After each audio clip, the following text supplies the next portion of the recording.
Nah, ini dia buah duku yang sudah matang tapi belum sempat saya panen ya. Ini ketika saya melakukan proses penyemprotan atau pemupukan yang kelima. Ini buahnya masih banyak nih. Nih. Buah duku. Masih lebat ya. Itu juga ada sana. Kemudian di jalur sana masih ada 2 pohon. Yang di bawah itu ada 1. Di jalur sana juga masih ada. Kenapa saya belum sempat panen? Karena saya lagi fokus ke pemupukan durian. Jadi tidak sempat panen buah duku. Ini penyemprotan atau pemupukan yang kelima. Ini lokasinya di jalur ini. Kalau tadi kita nyemprot di jalur yang sana itu ya. Jadi di sini kan ada lembah. Nah, dari lembah itu ke sana sudah saya pupuk.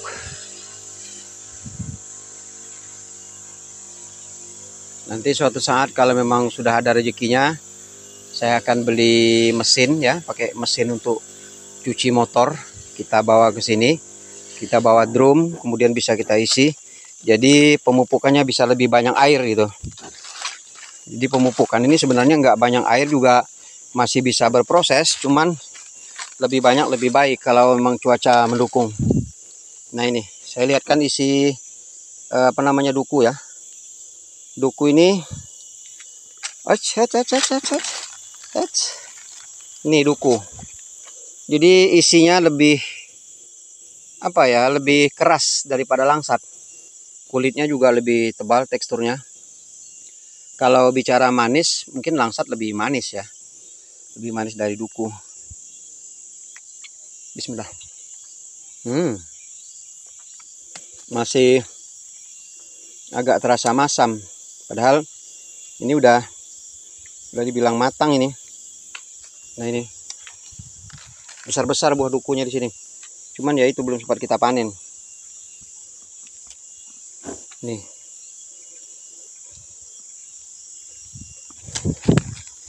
Kita lanjutkan proses pemupukan biar lebih cepat, lebih baik. Ini kemarin ada ulat di dalamnya, tapi alhamdulillah sudah hilang. Tinggal proses pemulihan.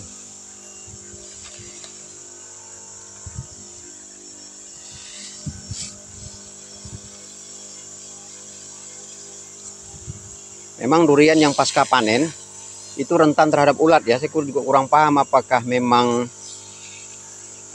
sistem kekebalannya menurun setelah panen, juga saya kurang paham ya. Tapi kalau menurut pendapat saya pribadi, boleh jadi ya, boleh jadi sistem kekebalan tanaman ini berkurang, makanya ulat sering masuk di dalam pohon durian. Tapi mudah-mudahan dengan aplikasian pupuk ini sistem kekebalan pada tanaman ini meningkat, kemudian ulat ini juga tidak terlalu berpengaruh terhadap kelangsungan proses ini proses pemupukan ini.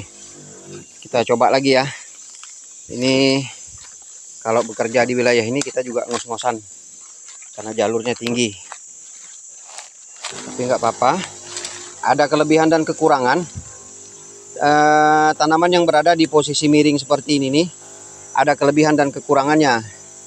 Kekurangannya yaitu ketika kita bersih-bersih kebun atau proses penyemprotan atau pemupukan, itu kita butuh tenaga ekstra ya, karena memang ya seperti ini.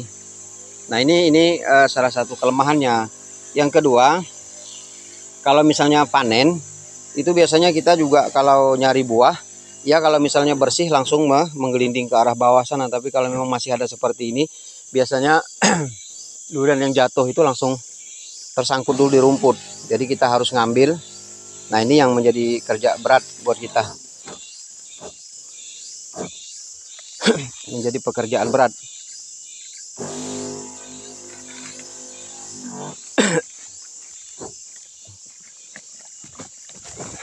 Adapun kelebihan daripada durian yang berada di perbukitan seperti ini ketika curah hujan cukup tinggi, maka proses pengeringan air yang ada di pohon durian ini dia lebih cepat karena struktur tanahnya miring. Jadi prosesnya lebih cepat. Kalau misalnya Allahu Akbar, pohon durian ini lembab, maka kurang baik juga untuk kesehatan tanaman, terutama tanaman durian.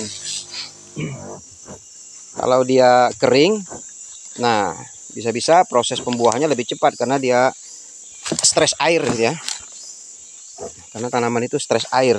Nah, inilah salah satu kelebihan Allah Akbar. Apa namanya ya? Kelebihan durian yang berada di daerah perbukitan. Jadi dia lebih cepat mengering ketika curah hujan cukup tinggi.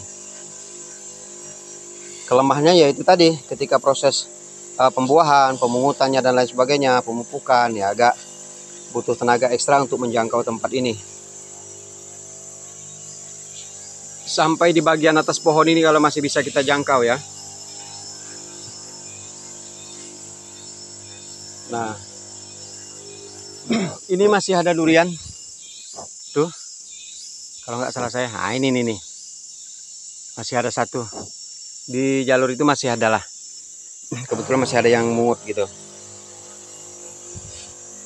Oke, nanti kita lanjutkan di jalur yang sana. Nah, jadi yang bagian bawah sana saya nggak pupuk karena memang waktu saya terbatas. Saya ngambil 65 pohon dulu. Nanti sisanya baru kita pupuk setelah ada rezeki nanti. Oke, kita lanjutkan ke lokasi yang berikutnya.